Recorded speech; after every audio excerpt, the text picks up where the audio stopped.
Grand Rising, everyone. Natalie coming to live. Spirit and coffee. Got my coffee here. Salud. Interesting enough, I'm drinking out of my Slytherin mug today. The snake, right? The mother goddess snake has been talking to me, coming to me mythologically, symbolically, right?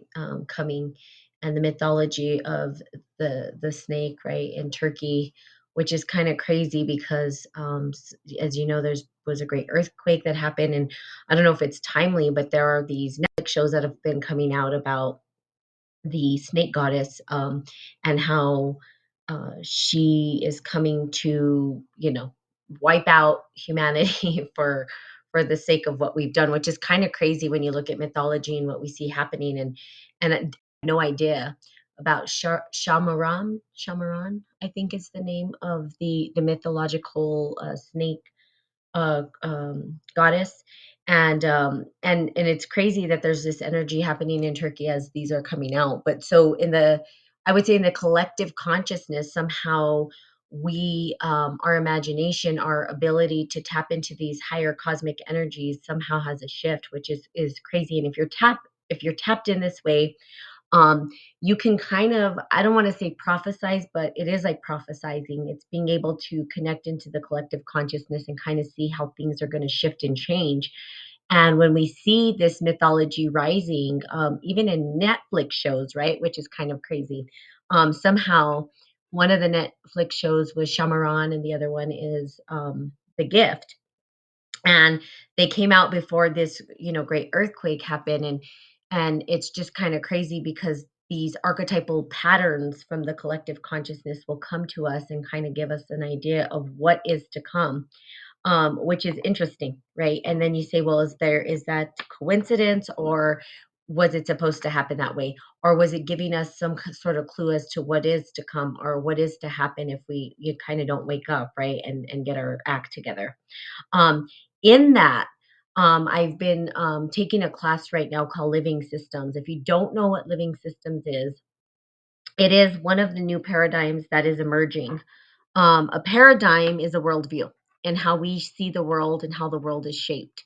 And we live under these bigger paradigms, and they become the collective, like culturally, right? It shapes culture, society, and how we operate in the world. And so, living systems come up. And in the class, in the course that I'm taking, we did something called the Council of All Beings. Now, the Council of All Beings is it's sort of a byproduct of what happened after a woman was doing research on the wicked problems that are happening in the world. Now, there's this concept of wicked problems that comes from living systems. Living systems gives rise to understand that there are these wicked problems that arise that we don't have control over, right? We as a human species think we can control things, but we don't. These wicked problems put pressure on species here on the planet Earth. So it puts pressure on, us, it puts pressure on other living species, but mostly us, right? Because we're the ones who are conscious of it and the ones who are trying to change something. Um, so anywho, we have these wicked problems.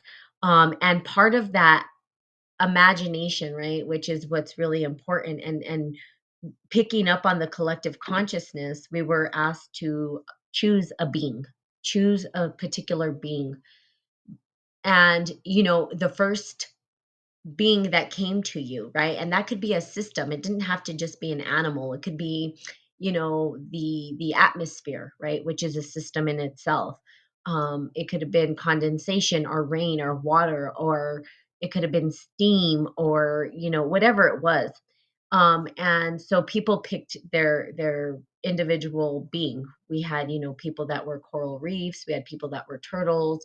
And what in the Council of All Beings, what you do is you embody the creature that you're becoming, and you talk to the humans and you tell them, hey, this is what's going on, this is what you're doing to my planet. But first you talk as a council of what you're worried about with your species, who you are as a species, and what you're worried about. Powerful, powerful, powerful ceremony and ritual to do.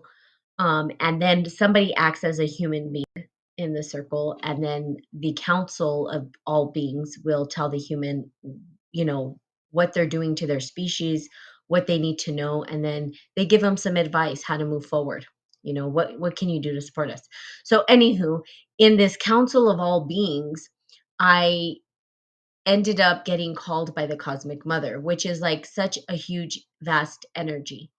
Now, that energy potential is something that's beyond me, almost too much. And honestly, I was trying to run the opposite direction. Right? I was like, I don't want this energy. Please don't give it to me. It's too much. I think I'll be a cricket. And I wanted to be a cricket. And then, the cosmic mother said no. She kept tapping me on the shoulder, like, no, you need to this. I have things that I need you to say. And I'm like, I don't want to, because it's too much, right? It can spiral you into a depression. And that's why people working with the big archetypal energy have to be very careful. You can lose your mind, really, and or get washed up by the sorrow that you feel. And so I thought, well, maybe I'll be steam. That would be cool. Or, I don't know, condensation. I don't know, something like that. Didn't work out for me. And in being the cosmic mother and listening to her voice and really what she had to say, what it really boiled down to is, how we are as a species on the planet and Mother Earth and all living systems on the planet, and how all these systems are interconnected.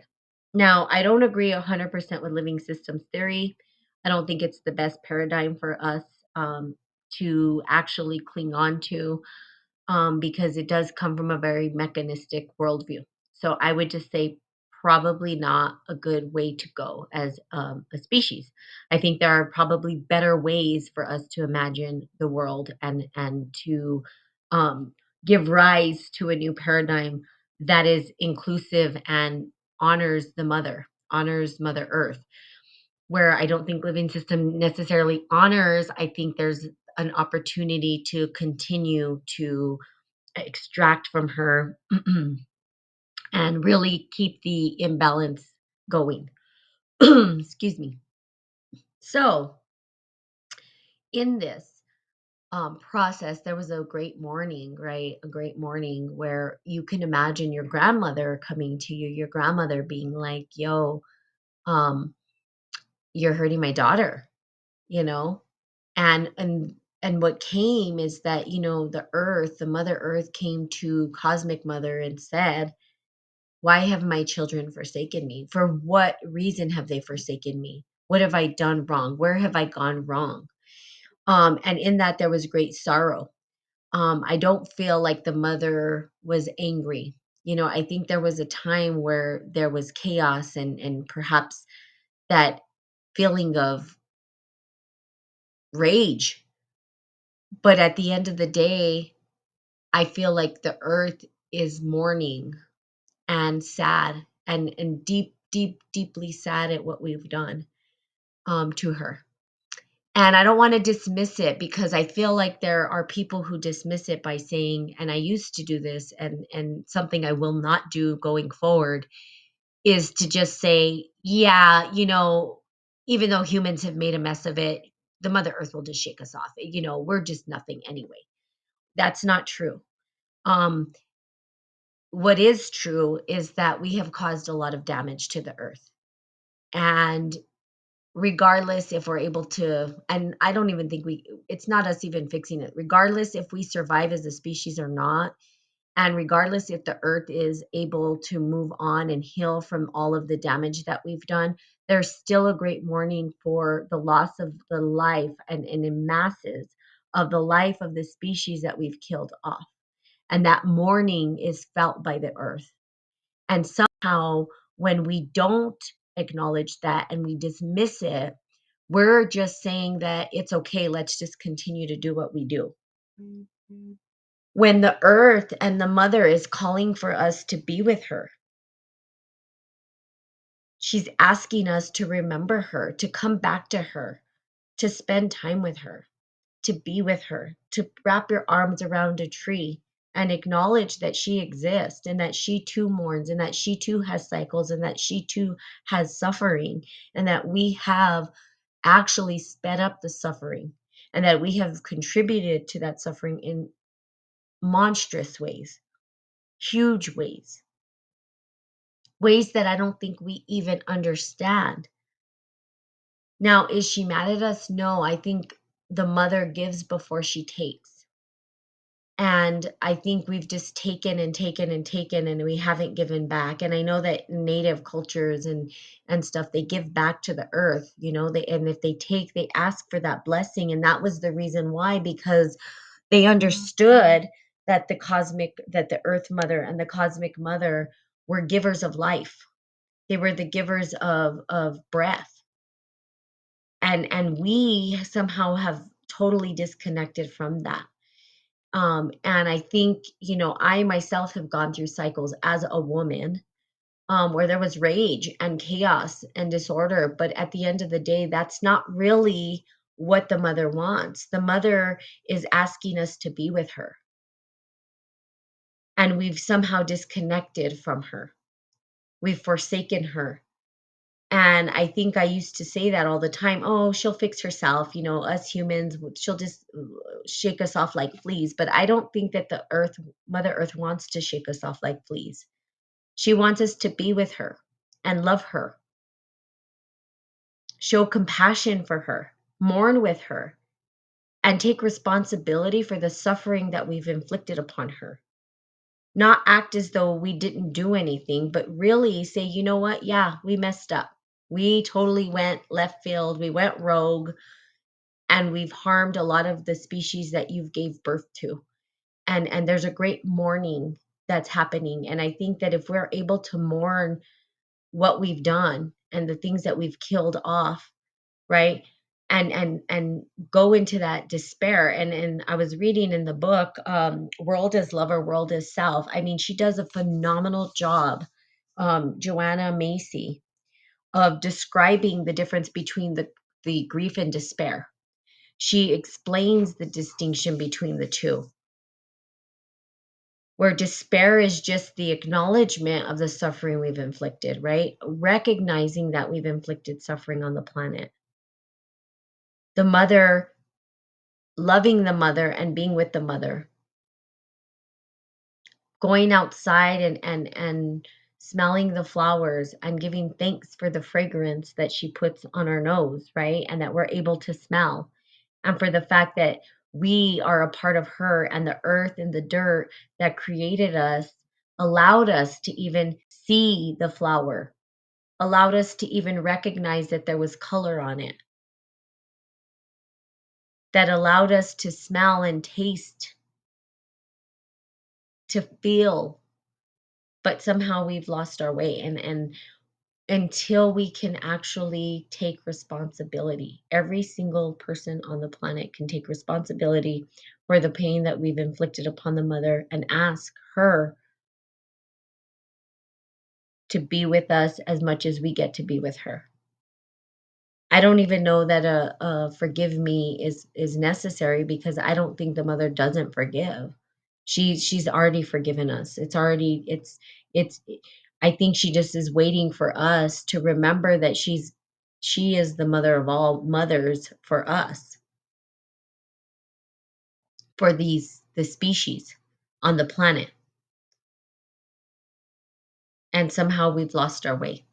So when we look at it, and if you feel, and I don't know how many people, for me, I call it cosmic empathy, and I don't think anybody has ever said that word. I think there's cosmic empathy comes up, but if you're a cosmic empath, which I don't even know that there's any research that talks about cosmic empath, and you can feel the cosmic energy moving. And then, the planetary empath, where you have people who can feel the planet moving.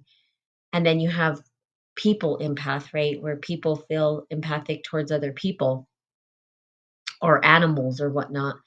But cosmic empaths can feel it all.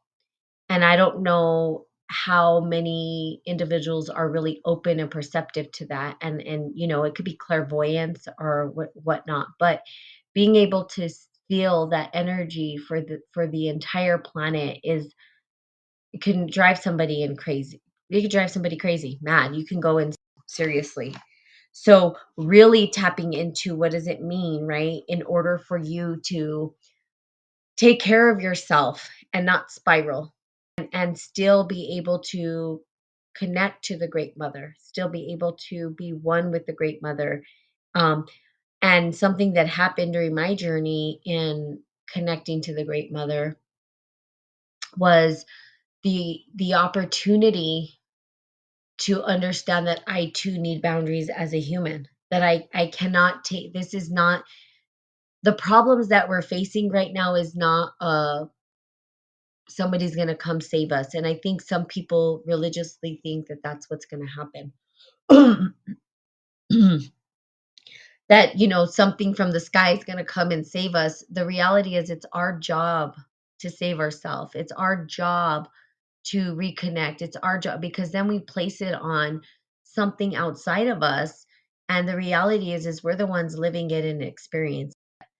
And in order to save ourselves, we have to recognize that we've done some very, very, very, very harmful things to the planet. And we got to be able to, or we have to be able to accept and acknowledge that we're part of the reason we see the world the way it is. Because we can't imagine something different until we do that, until we heal past that trauma that we've created for ourselves. And recognizing that the Earth Mother is a part of that, allowing ourselves to reconnect with that, the Cosmic Mother, the Earth Mother, and being with her is part of it. I don't believe that she needs more than us to just be with her. It's like kind of funny too, because part of why I don't 100% agree with living systems is that they focus on fixing problems, problems, wicked problems, all these problems, problems, problems. It's such a masculine way to look at the world, right? And my therapist, right, I was in therapy, she said something pretty profound, right? She's like, well, yeah, it's like men, they want to fix us all the time. We don't need to be fixed. The earth doesn't need to be fixed. She needs to be remembered. She just needs to be remembered. She needs you to be with her. She's not broken. Now, we have caused damage to her. We have caused the very problems we're trying or seeking to resolve. And we continue to try to resolve these issues, thinking that it's like a God complex, thinking that we can resolve these issues, and we cannot solve them. We need to resolve the infliction within ourselves, the confliction within ourselves, the internal sorrow and the internal anger and frustration that we have within ourselves. That's where we need to resolve those issues so that we can then reconnect with the very place that gave us life, so that we can remember her, so that we can come back to her and say, thank you for the gifts that you've given me, for the breath that I have.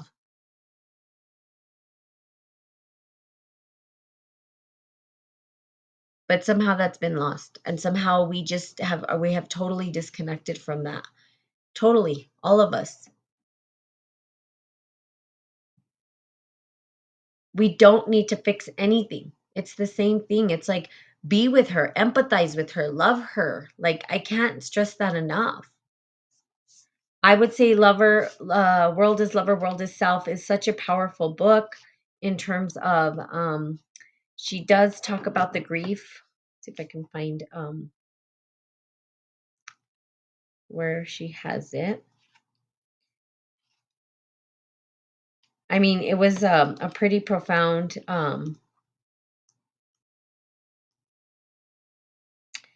yeah. So we're talking about like despair, right? And what despair and grief is. Um, to feel despair in such a cultural setting can bring with it a sense of isolation. The psychic dissonance can be so acute as to seem to border on madness.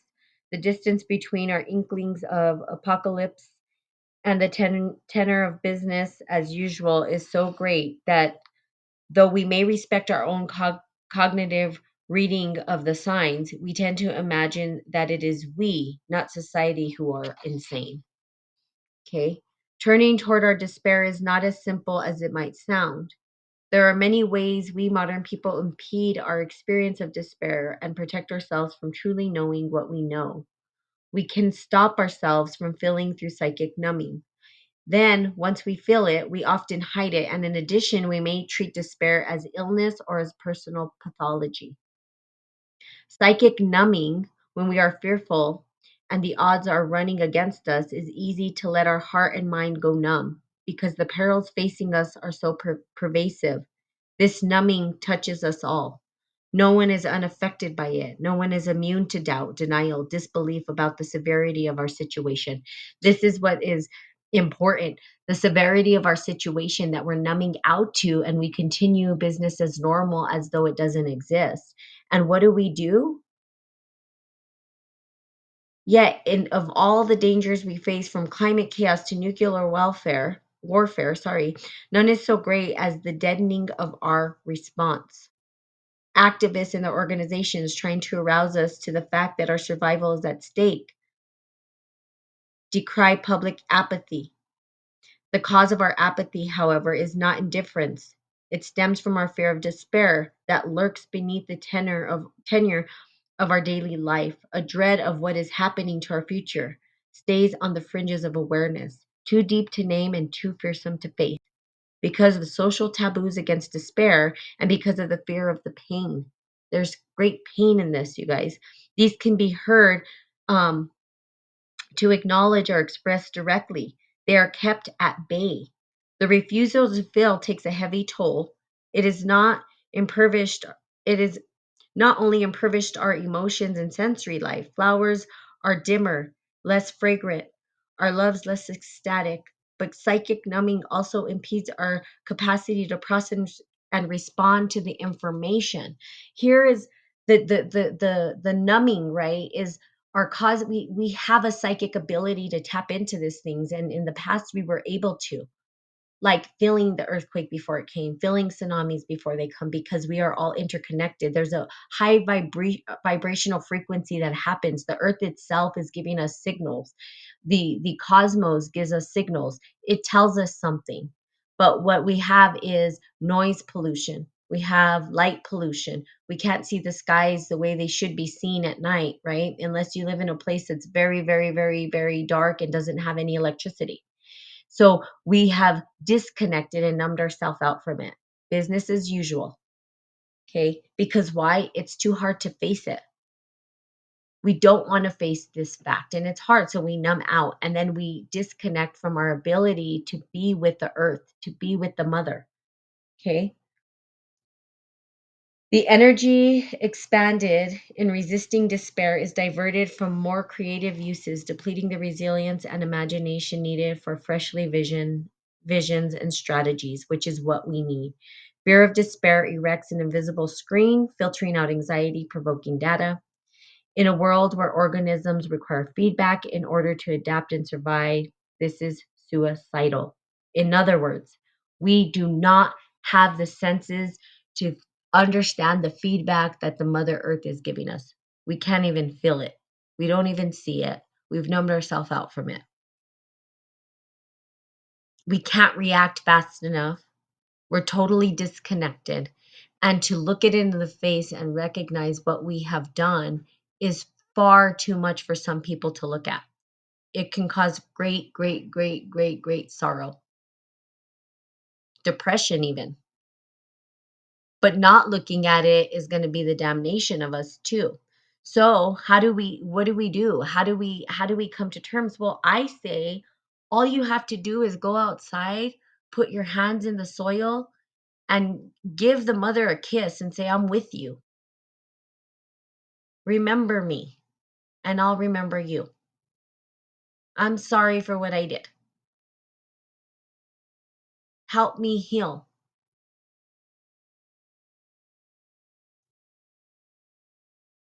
Instead of numbing out and acting as though it doesn't exist. Does that mean that you can change it on your own? No, it doesn't mean that, because it's going to take all of us. It's honestly, this is too big for one person.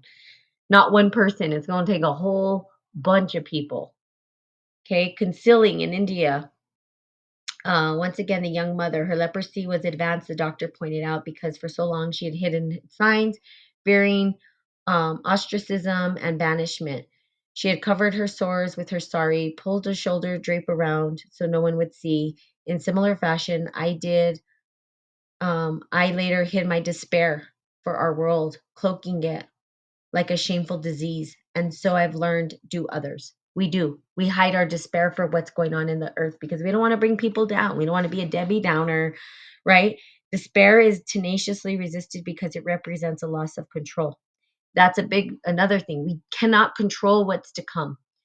We are trying to fix something we can't. There's nothing to fix. We just need to remember. Work on healing yourself and ask the mother to help you heal. An admission of powerlessness. The acknowledgement of despair for the future is a kind of a social taboo, especially here in America, and those who break it are considered depressed or depressing, unable to control their feelings, which is something that we don't allow. It's not depression, and it can lead you to depression if you stay there. If you don't move forward, yes, right? And nobody wants to what does it say? No one wants a Cassandra around or welcomes a Banquo to the feast, nor are such roles enjoyable to play. When the prospect of our collective suicide first hit me as a serious possibility, I felt that there was no one I could turn to in my grief. I have loving, intelligent friends and family, but what could I say? Do I want them to feel this fear of horror too? What can be said without casting a pall or without seeming to ask for unacceptable words of comfort and cheer? So we do this. And it's sad because we can't talk about the despair. We can't talk about it like, oh, let's just numb out business as usual. Let's just pretend it doesn't exist until it does, right? I will only love you from a distance. Yep. Pathologizing. To ease our suffering, we persuade ourselves that we need treatment and pills. Some of us even persuade ourselves that we are mentally ill or in need of care. And trust me, it can get that way, right? The highly profitable pharmaceutical industry is more than ready to cater to such needs. And that's what they do, right? Psychotherapy, by at large, has offered limited help for coping with these feelings and more often tends to pathologize them. Many therapists have difficulty crediting the notion that concerns for the general welfare of our planet might be acute enough to cause distress, trained to assume that all our drives are ego-centered.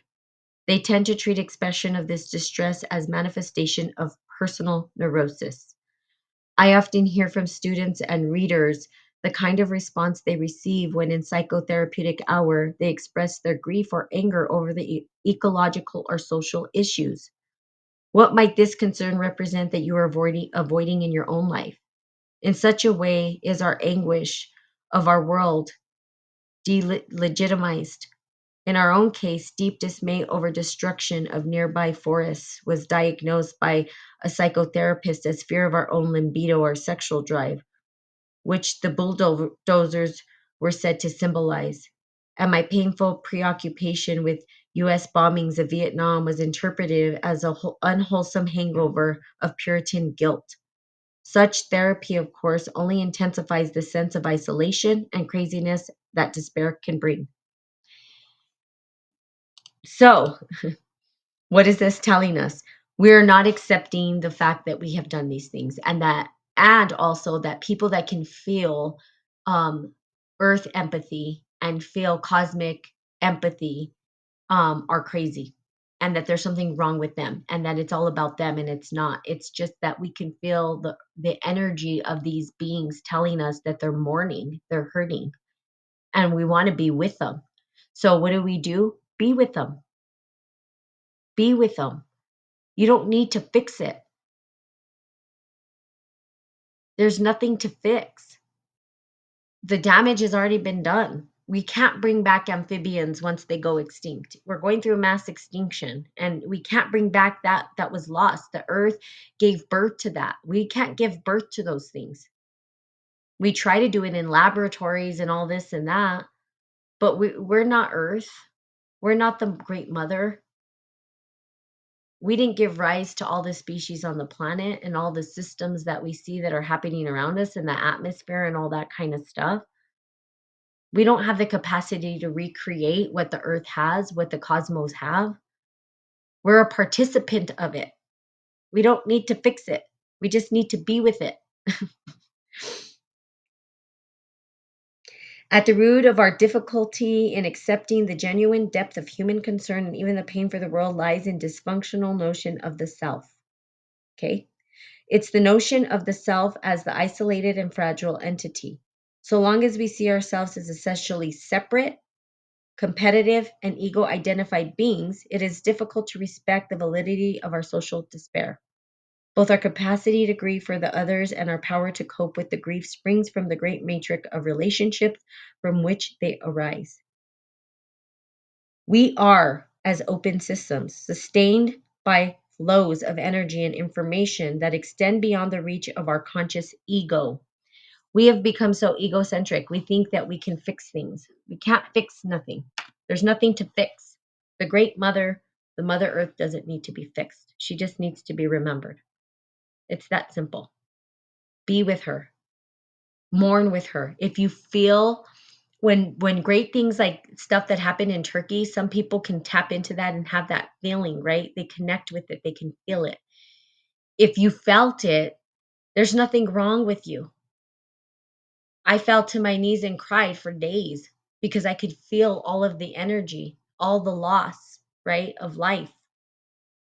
I cry because I feel the loss of all that the mother has given us and all that the destruction that we have done as a human species. But do I need to fix it? No, I can't fix it. No one can. At this point, there's nothing that needs to be fixed. We just need to remember, be with her, connect, reconnect with her, mourn with her. You can mourn with the mother. She's in great mourning right now. I think that maybe she can go on a rampage, but deep, deep, deep, deep, deep internally, there's a mourning that happens every time we kill off a species.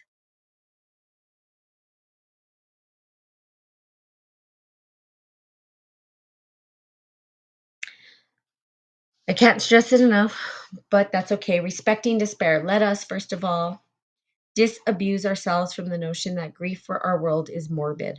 To experience anguish and anxiety in the face of perils that threaten us is a healthy reaction, far from being crazy. This pain is a testimony of to the unity of life, the deep interconnection that relate us to all beings. Pain for the world is not only natural, it is a necessary component of our ability to respond. As in all organisms, pain has a purpose. It is a warning signal designed to trigger remedial action. It is not a banishment by injections of optimism or serums or positive thinking. It is a healthy, normal human response to the situation we find ourselves in. Faced and experienced, its power can be used. As the frozen defenses of our psyche thaw, new energies and intelligence are released to help us face the loss of meaning we are confronting. Despair work is different from grief work in that its aim is not acceptance of loss. Indeed, the losses we are witnessing are hardly to be viewed as acceptable, but it is similar in the dynamics unleashed by willingness to acknowledge, feel, and express our inner pain. From my own work and that of others, I know that we can come to terms with apocalyptic anxieties in ways that are integrative and liberating, opening awareness not only to the planetary distress, but also to the hope inherent in our own capacity to change. I mean, whatever this woman has to write is right on point. And I highly recommend that you get the book, Joanna Macy. Um, just does amazing work in terms of that, and it's true, we are at a point where we're feeling, a lot of people are feeling that planetary pull, the morning ecological crisis. They know what's going on, they feel it very deeply. There's nothing wrong with you if that's what you're going through. The world itself is call you wrong because they want everybody to smile and put on a happy face. But the reality is that's not always the case. There's a great despair, and it's okay to mourn. It's okay to go through those feelings. Is it okay to stay there forever? No, that can get pretty toxic for you. But it's okay to face it, be with it, and then ask yourself how you can wake up and love every day of your life, right? I'm here to love. So, how can I be in love with the sunset and the sunrise? How can I be in love with the trees and the dirt? How can I be in love with all the creepy crawlers that this earth has given birth to?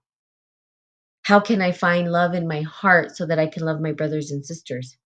If you don't love yourself, you're not going to be able to love other humans. It's going to be very difficult for you to love other humans. It's easy to love a dog, it's easy to love a cat, not so easy to love another human because, again, we are constantly trying to fix something, or we're constantly, the ego's getting in the way, or, we don't think we're good enough, whatever it is that shows up for us as humans. And it causes us to do great damage to our personal relationships and the relationship we have with the mother. Okay. So go out and be with the great mother. Go touch the earth. Go hug a tree, you know, and not like a tree hugger hippie. Like it's not a woo-woo thing, but to really feel her energy. There's something that you can also do with the earth is it gets rid of free radicals actually when you walk barefoot on the earth. So they always say go take off your shoes, walk in the sand, gets rid of free radicals.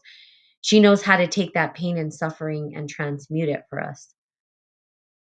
When we hug a tree and we're saying help us, give us stability, I need to lean on you, and we do that, she takes that energy and she transforms it into something else for us. So be with her. Just remember her, touch her.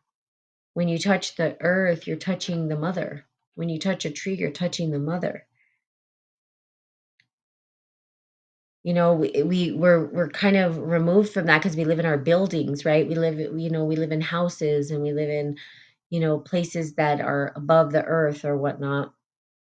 But if we go ground ourselves in the actual earth and touch it and be with it, then we remember that we're a part of this bigger system, that we're interconnected, and that she loves us regardless. You can hear her speak to you, right? Through the wind. Hello, Ruck. So hopefully that helps. There's a lot more going on. I think with me, I world is lover, world is self, and I think Joanna Macy hit it on the head for me, the nail on the head for me on that despair and grief and feeling the whole cosmos and the earth, and we want to psychoanalyze it and stuff like that. The reality is we feel deeply because the earth feels deeply, and we're feeling her pain, and there's nothing wrong with you if you feel that. So I just want to continue to say that there's nothing wrong with you. It's completely normal. Doesn't mean that you just care about your own survival. You're just mourning what has been lost, and we're doing maybe a big death ceremony for all of the life that we've killed off. Yeah, she's shaking for attention for sure. She wants us to remember her. She's like, "Why have you forsaken us, you humans? Why have you forsaken me? I've given you life. I've given you breath. I've given you food. I've given you shelter. I've given you." I mean, she's given so much. It's almost, I hate to put it in gender roles, but it's the same thing. They always say women don't want to be fixed. They just want to be heard. So you can apply that same concept to the earth. She doesn't want to be fixed. Stop trying to fix her. Just hear her, be with her. That's it. But here we are with this masculine approach to life. And we're like, we got to fix this problem. Well, no, you don't. You created the problem by trying to fix it. So stop trying to fix it and stop and just listen. She just wants to be loved, right? Absolutely. Total love bug, right? Total love bug all the way. And yet we think we're gonna fix something. It's just it to me, it's just, oh my God. And I don't know how people don't get it. I mean, people were even because I'm reading, like I told you, I'm doing living systems, and I do not agree with that paradigm. They want to figure out how to solve these wicked problems. And I'm like, why are you trying to solve anything? You're not the great resolvers. We're the experiencers of life and not the resolvers of life. But we've created problems to resolve. We can't help ourselves as a human species for whatever reason. We just have to fix it.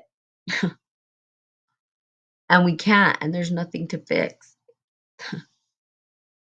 We should be working on ourselves. That's where we need to understand. Like, how do we not even fix ourselves, but how do we come to terms with who we are as humans, right? Because humans always want to disturb the peace. Yeah, we've done a number on this place, man. I don't know. We're definitely a weird species, you know. I just you know, we're a weird species. And I would say there's definitely certain humans that are not on the same kind of species field. Species field. Um, you know, it's like I don't even know. Sometimes I'm like, how do people really think this way? Like they do, but they do. You know, they do. And it's to me, it's mind boggling. I'm like, how can they? How could that be? Their mind, you know, they have to be coming from some kind of their energy field has to be coming from. I don't know, a different. I I don't know where it's coming from. To be honest, I can't even say. You know, another cosmic field that's trying to devour the earth or something. I don't trying to extract all suck up all the life from the earth or something, you know? It's like vampires or something. Like maybe we have like cosmic vampires and cosmic earth vampires, you know, that just want to come and suck it dry or something. I think, yeah, the earth definitely cleanses. And you know, that's part of what I'm saying is she doesn't need to be fixed. She just but there's a great mourning because we have been a cause of a lot of death and humans have caused a lot of death, you know, in the planet. And so, you know, I think that the great mother mourns her dead. I mean, think about it. Like a mother gives life and then her child dies, you know, that's like, whoa, you know, but we've killed off a lot of species. You know, we've been the reason for it and we don't take responsibility for it. And by any means, we don't. We're trying to fix it instead of just take responsibility for it and stop our shit. You know, it's like, oh, um, we made a problem. Let's go fix it. Instead of saying, yeah, we made that problem. We should probably stop doing what we're doing because we're just causing more problems. You know, but we, you know, humans, they don't think like that. They want to think in these complex systems, and even myself, you know, until recently, you know, trying to fix something, and there's nothing to fix. You know, and so I'm coming to uh, an expansion of consciousness myself. Like as humans, we have the capacity to expand our consciousness, and in that expansion of consciousness, we start to understand from um I don't want to say different levels, but for a lack of a better term, we see it from a different level of understanding.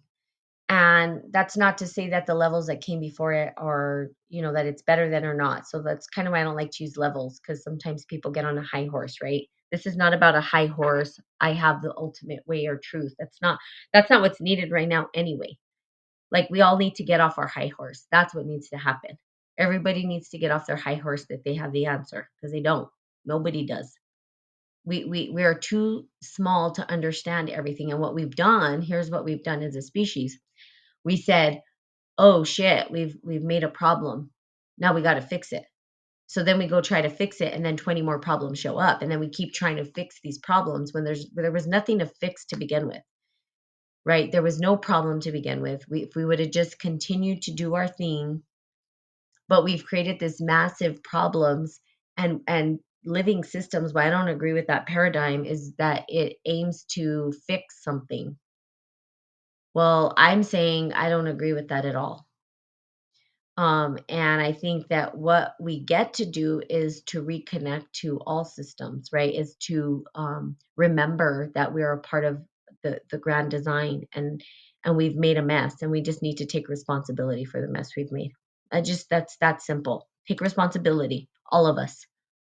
We've killed a number of species from our behavior, and in that killing that we've done, you know, saying, "I'm sorry," and mourn our brothers and sisters, and I don't mean human beings too, I mean all our brothers and sisters, meaning all the creatures that we've killed off. Um, mourn with the earth because she's mourning the loss of her creation, right? And be with her in that mourning. Not try to fix her, not try to recreate, because we'll just go to our laboratories and try to figure out how we're gonna reconstruct an atmosphere. Like we're God. We have this God complex. It's crazy. And I think humans just continue to do that. We just continue to put ourselves on a pedestal and think that we can fix stuff, and it's operating the way it's supposed to, and us trying to fix it is the problem actually. Repetitious story, yeah. And humans keep doing it, it's just like, but how do you get them to stop? You can't, you can't get everybody to just stop. It's not going to happen.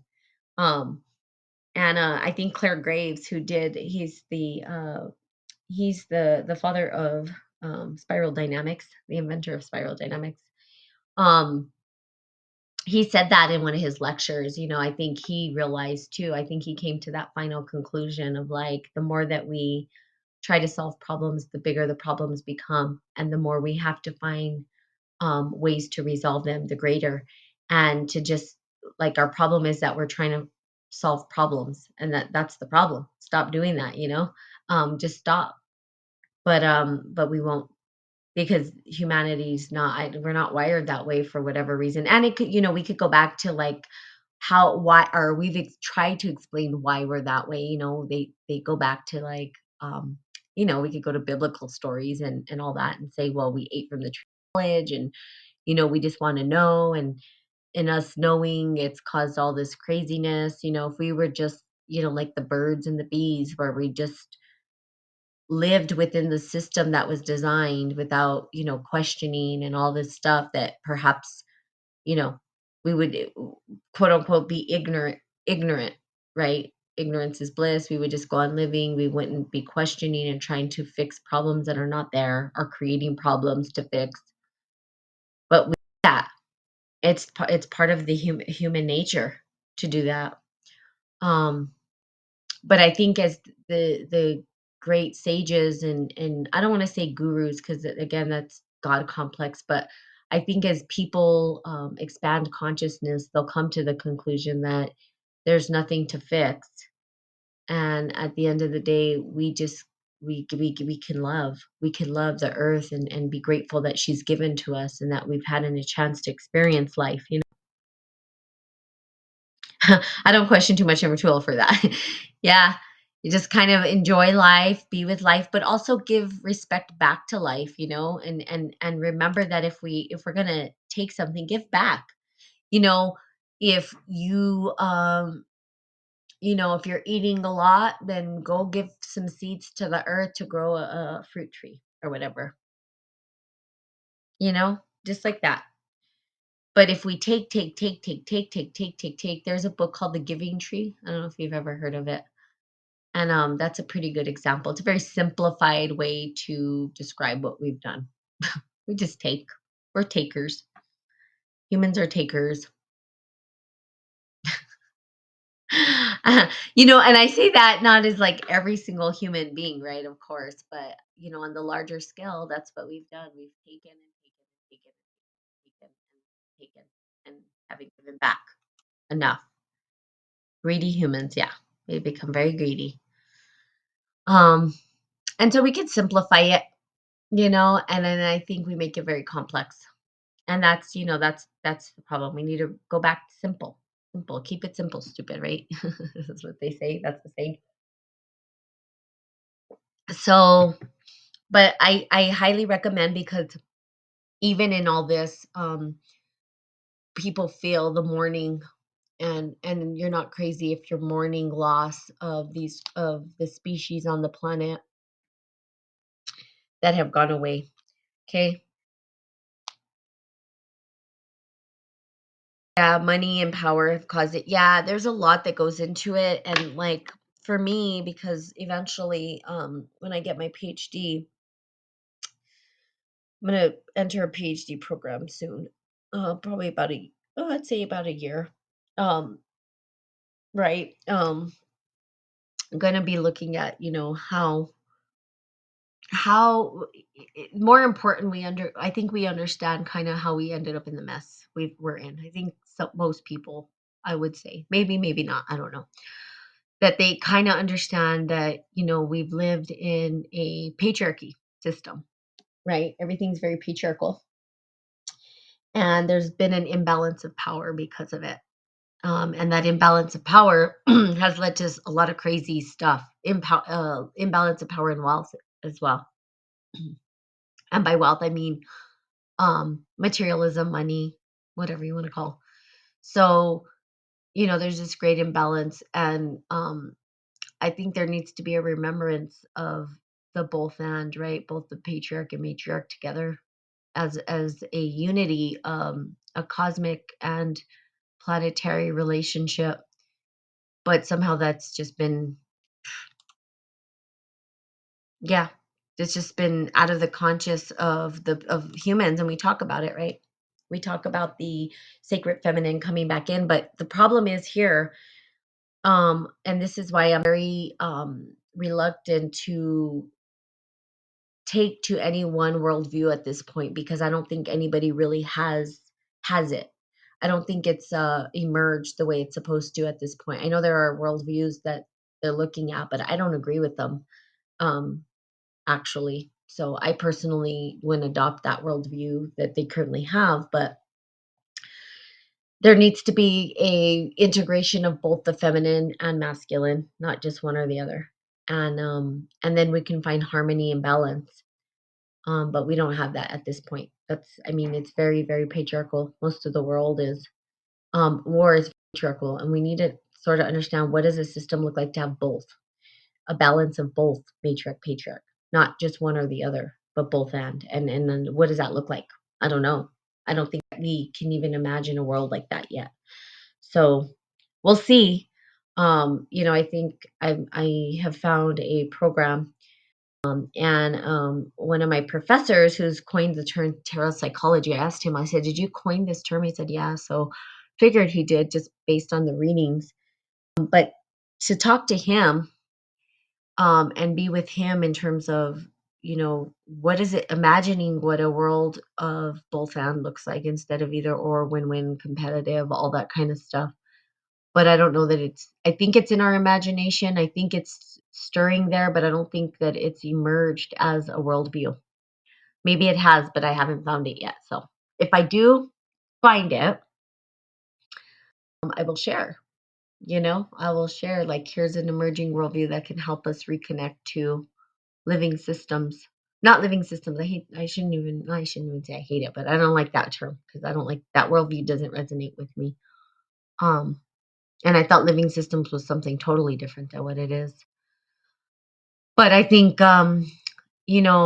emerging worldview gets to be a worldview where we're not trying to fix stuff, but we're just allowing ourselves to.